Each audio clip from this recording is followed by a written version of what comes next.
Hey folks, welcome to the DoItYourselfDad channel. Today we're checking out these things. These are the Wyze Cams.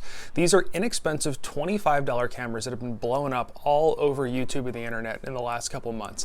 And there's a reason for that. These are only about 25 bucks and they compare with cameras that are 4, 5, 6 times as much money.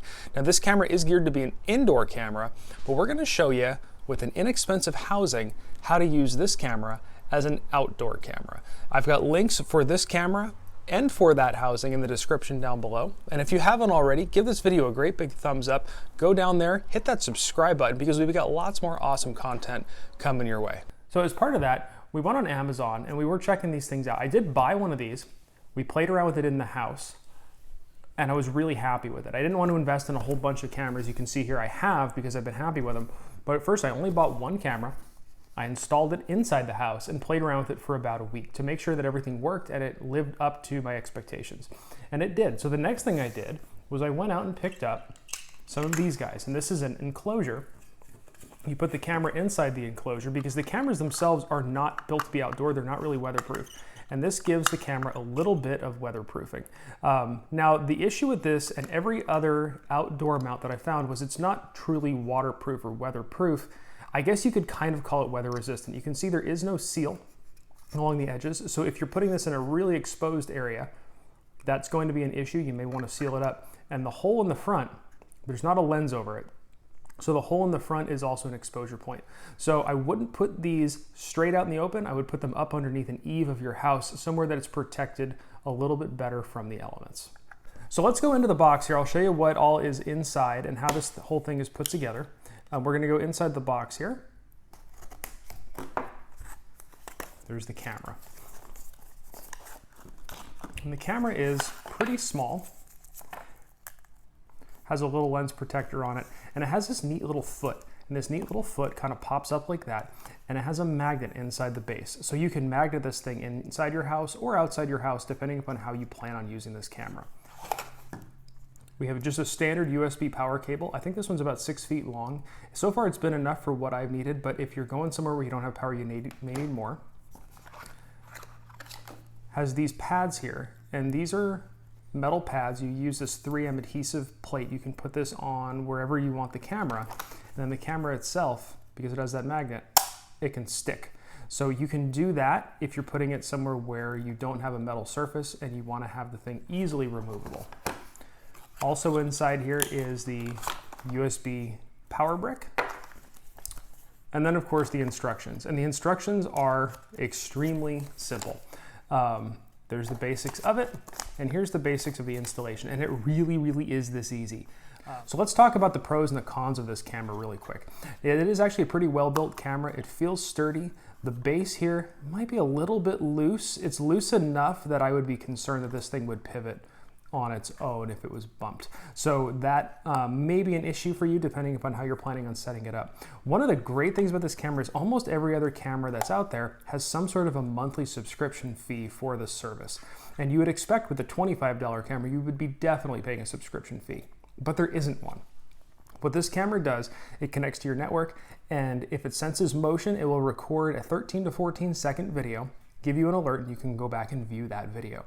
It stores those online for a set amount of time, but there is no subscription fee for that. You can access those for a set amount of time. Now, if you want it to continuously record, that's what that SD card slot is for. You can put in an SD card, and then on top of it giving you notifications and saving footage offsite, it will just continuously loop record on here. When the SD card gets full, it starts deleting the oldest footage and replacing it with the newest footage.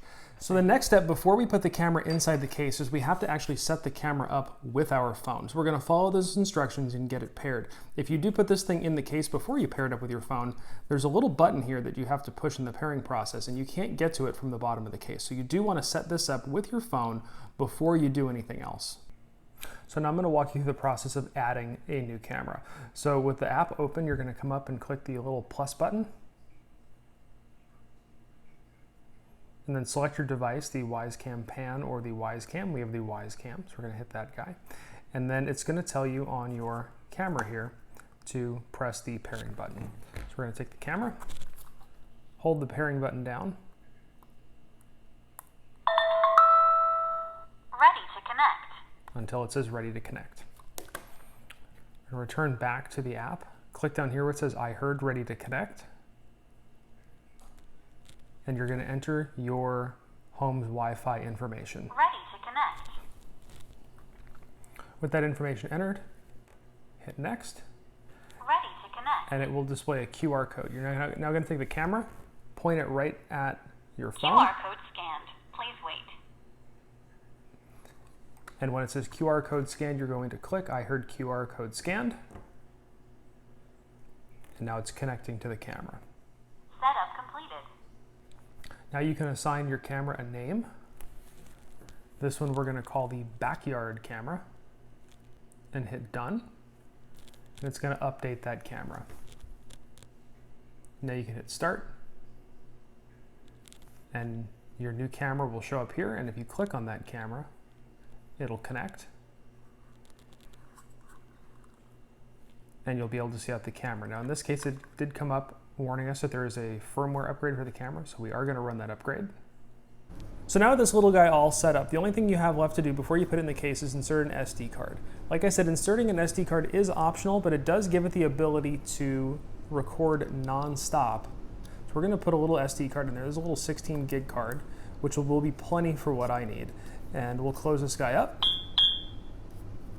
There's the acknowledgement that it has the SD card in there, that little beeping sound. We're going to close it up and we're going to install it into its case. Now to install it into its case, you are going to have to unhook this guy again. So we're going to unhook it.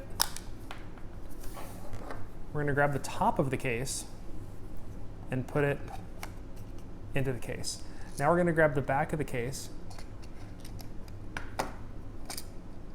and get that guy in there.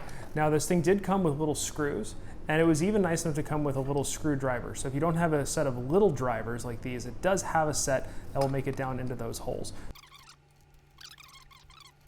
So now we've got the case on, the screws are tightened down, and I wanted to show you a few things. Now where the power goes through the back, there is a little lip here around it, and that will prevent, if there's any moisture on the back, from actually dripping into the camera. But that hole is open. So that's going to be an issue if you live in a climate where it's extremely wet, really humid, or you're putting this thing in a place where it doesn't also have like the eave of a house to cover it. And it does also have a hole in the bottom. Now I'm guessing this hole in the bottom is for two things. I'm guessing one, it's probably for cooling, and since it's in the bottom, if any moisture does make it in, it has a place to get out. But just something to consider, that if you are going to be putting these things in a very wet climate, these might not be the right cameras for you. And then it also comes with these little mounts. So you would screw them out to your house. It does come with screws, and we're going to show that installation in just a second.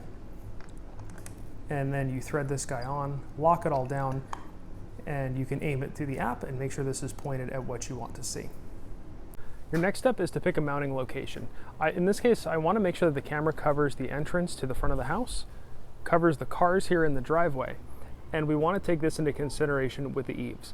I want to mount the camera underneath one of the eaves to protect it from the elements, and I want to give it an easy way to get power. So I've picked this corner right here. I'm going to mount the camera right there. It's wood, so I'm going to screw into that and then drill a hole through to run the power cable. We'll start the camera installation by drilling pilot holes, and then securing the base of the camera mount to the side of the house.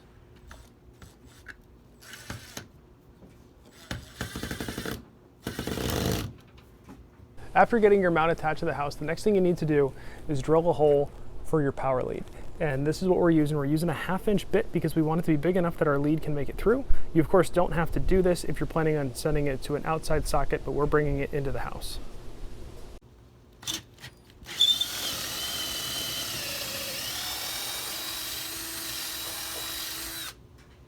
With the camera mount on the house, now we can thread the camera onto the post, and once you've threaded it on, you can connect the power cable.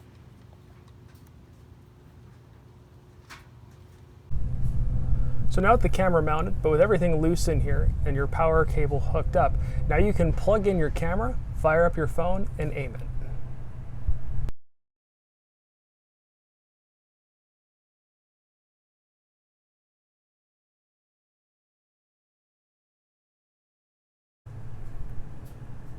Now with the camera aimed, you'll probably want to come in here and fill that with a little bit of silicone just to prevent wood rot and moisture from getting into the house.